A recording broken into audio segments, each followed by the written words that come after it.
पश्चिम बंगाल की तृणमूल कांग्रेस के विधायक पार्थ भौमिक ने आरोप लगाया है कि नेता विपक्ष शुवेंदु अधिकारी ने उन्हें 1 महीने में जेल भेजने की धमकी दी है। भौमिक ने कहा कि हम विधानसभा में चर्चा कर रहे थे, उसी दौरान अधिकारी ने उन्हें जेल में डालने की धमकी दी। वहीं पार्थ भौमिक के आरोपों पर शुवेंदु अधिकारी ने तंज कसते हुए कहा कि वो मेरे बराबर के नहीं है, इसलिए वो उनके आरोपों का जवाब नहीं देंगे। इस आरोप प्रत्यारोप के चलते पश्चिम बंगाल विधानसभा में खूब हंगामा हुआ। दरअसल विधानसभा में पंचायत विभाग के लेखानुदान मांग प्रस्ताव पर चर्चा चल रही थी। इस दौरान नेता विपक्ष शुवेंदु अधिकारी ने बीजेपी की टिकट पर जीत कर आए और बाद में टीएमसी में शामिल होने वाले विधायकों की तरफ इशारा करते हुए पूछा कि वो किस पार्टी में है। दरअसल दोनों विधायक सदन में बीजेपी विधायकों के साथ बैठे थे। उन्होंने दोनों विधायकों को चुनौती दी कि वो स्पीकर के सामने कहें कि वो बीजेपी में है। शुवेंदु अधिकारी की इस टिप्पणी पर ममता बनर्जी सरकार के सिंचाई मंत्री पार्थ भौमिक ने तंज कसा और पूछा कि शिशिर बाबू किस पार्टी के हैं।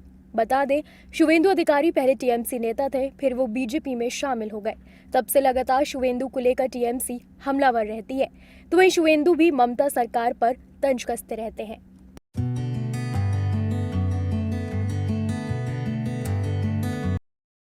उमेश पाल की हत्या के बाद अब अतीक अहमद और उसके परिवार पर लगातार कानूनी शिकंजा कसता जा रहा है। जेल में बंद अतीक के बेटे को हाई सिक्योरिटी बैरक में भेज दिया गया है, जिस पर 24 घंटे सीसीटीवी के जरिए नजर रखी जा रही है। इतना ही नहीं, उसे अब किसी से भी मिलने की इजाजत नहीं है। वहीं लखनऊ जेल में बंद अतीक के दूसरे बेटे उमर अहमद को भी बैरक में अकेले रखा गया है।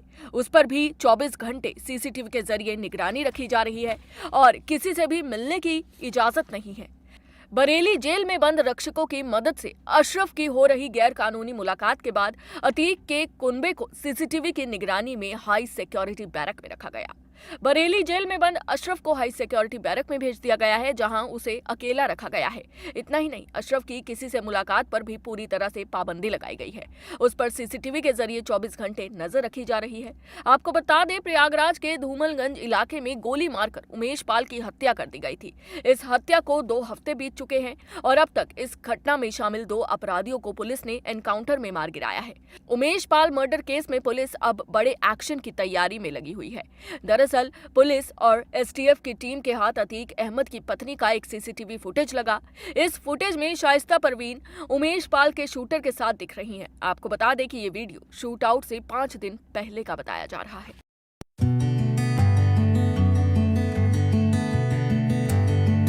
पीएम नरेंद्र मोदी ने 11 मार्च को वीडियो कॉन्फ्रेंसिंग के जरिए पीएम विश्वकर्मा कौशल सम्मान पर पोस्ट बजट वेबिनार को संबोधित किया। पीएम मोदी ने लोगों को संबोधित करते हुए कहा कि बजट का ये वेबिनार भारत के करोड़ों लोगों के हुनर और उनके कौशल को समर्पित है। हम कौशल जैसे क्षेत्रों में जितना अव्वल होंगे, हमें उतनी ही सफलता मिलेगी। कौशल जैसे क्षेत्र में हम जितना स्पेसिफिक होंगे, जितनी टारगेटेड अप्रोच होगी, उतने ही बेहतर परिणाम मिलेंगे। पीएम विश्वकर्मा कौशल सम्मान योजना, और उसको अगर सरल भाषा में कहना है तो पीएम विश्वकर्मा योजना, ये इसी सोच का नतीजा है।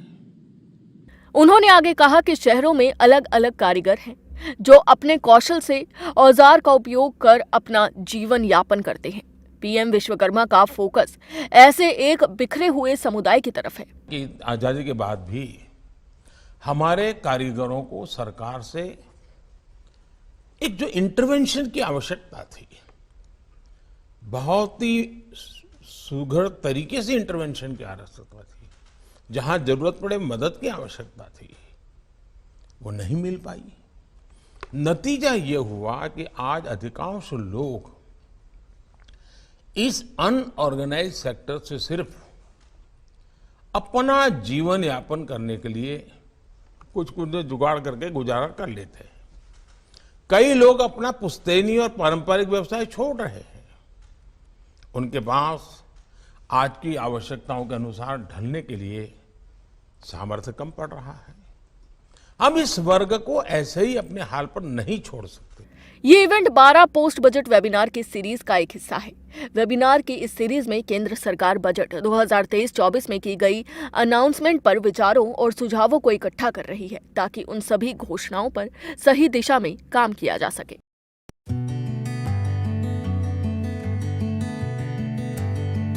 अमेरिका में नया बैंकिंग संकट शुरू हो गया है और अमेरिका के टॉप 16 बैंकों में शुमार सिलिकॉन वैली बैंक एसबीबी को बंद कर दिया गया है।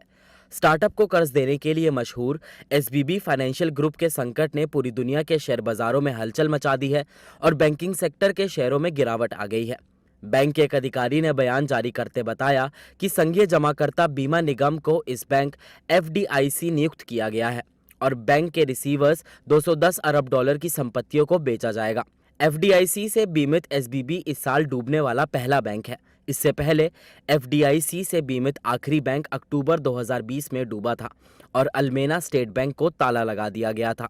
एफडीआईसी ने एक बयान जारी कर कहा कि सिलिकॉन वैली बैंक के सभी कार्यालय और शाखाएं 13 मार्च को खुलेंगी और सभी बीमित निवेशक सोमवार की सुबह अपने खाते का संचालन कर पाएंगे। तो वहीं इससे एसबीबी के शेयरों में 66% गिरावट आ गई है। सिलिकॉन वैली बैंक में संकट का असर भारतीय स्टार्टअप पर भी पड़ सकता है। स्टार्टअप पर आंकड़े जुटाने वाली ट्रैक्सन डाटा के अनुसार एसबीबी ने भारत में करीब 21 स्टार्टअप में निवेश कर रखा है। एसबीबी का भारत में सबसे अहम निवेश SaaS यूनिकॉर्न आइस्टस्ट में है। स्टार्टअप कंपनी एसबीबी ने पिछले साल अक्टूबर में करीब $150 मिलियन की पूंजी जुटाई थी। इसके अलावा BlueStone, Paytm, 197 communication, Paytm mall, Naaptol, CarWale, Shaadi, InMobi और लॉयल्टी रिवॉर्ड्स में भी उन्होंने पैसा लगाया है।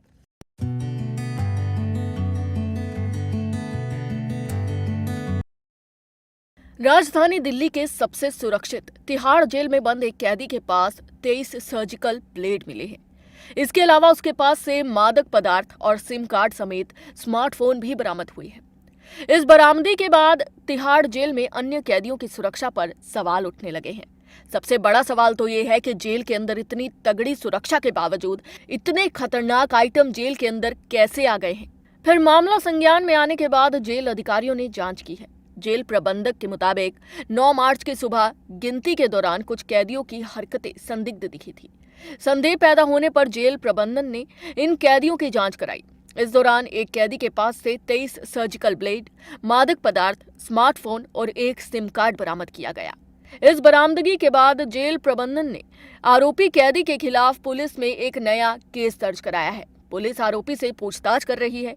ये पता करने का प्रयास किया जा रहा है कि कैदी के पास ये खतरनाक आइटम्स कैसे पहुंचे। पुलिस को आशंका है कि जेल के अंदर ये खतरनाक आइटम जेल कर्मियों की मिलीभगत से पहुंचाए गए।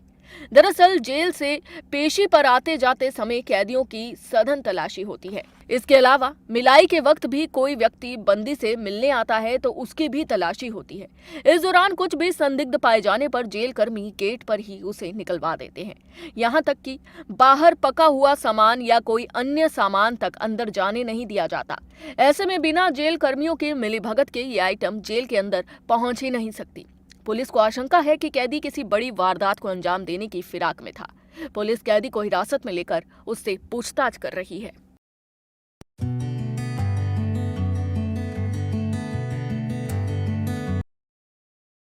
2019 के बाद से भारत में कॉल सेंटर और कस्टमर सर्विसेज के क्षेत्र में नौकरियों के लिए नौकरी चाहने वालों की मांग में 400% की वृद्धि हुई है, जिसमें बेंगलुरु सबसे आगे है। जॉब साइट इंडीड के अनुसार जनवरी 2020 से जनवरी 2021 की अवधि में कॉल सेंटर और कस्टमर सर्विसेज के क्षेत्र में नौकरियों की मांग बढ़ी थी। नौकरी पोस्टिंग में 498.40% की वृद्धि हुई और नौकरी चाहने वालों की दिलचस्पी में जबरदस्त बढ़ोतरी हुई है।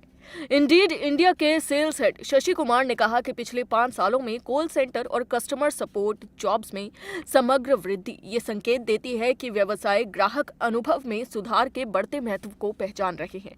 उन्होंने कहा कि ये देखकर भी प्रसन्नता हो रही है कि कुशल श्रमिकों के बड़े पूल, कम परिचालन लागत और अंग्रेजी में दक्षता के कारण देश कॉल सेंटरों और ग्राहक सहायता आउटसोर्सिंग के लिए एक पसंदीदा स्थान है। बेंगलुरु इस सेगमेंट में बड़े अंतर से जॉब पोस्टिंग का नेतृत्व करता है, जो कुल नौकरियों में 19.14% का योगदान देता है।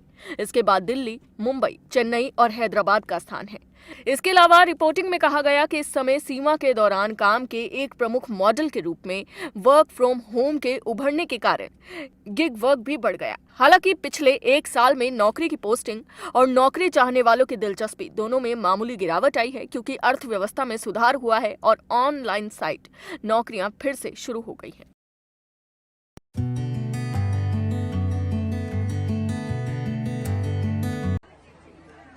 बीती 7 मार्च को मेघालय की कोनराड संगमा सरकार का शपथ ग्रहण समारोह हुआ था।